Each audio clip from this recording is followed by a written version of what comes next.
ស្រែនឹងទឹកធ្វើសឹកនឹងបាយរៀកដៅក្រហាយរងទុកកាយថ្ងៃទាំងសំបែងក្របខ្លោងយន្តហងបាញ់រះមិនលែងចោលថៃគ្មានក្រៅកោតរឯ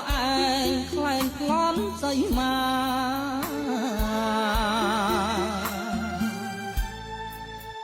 ខ្មែរក្នុងខ្មែរក្រៅសែនក្តៅឆេងងំក្រោកប្រមូលផ្ដុំបាយសំណុំម្ហូបស្បៀងអាហារតបមុខបាញ់បុកតបក្រោយកាពីសាមគ្គីស្រ័ងដៃគ្នាកាពីដៃ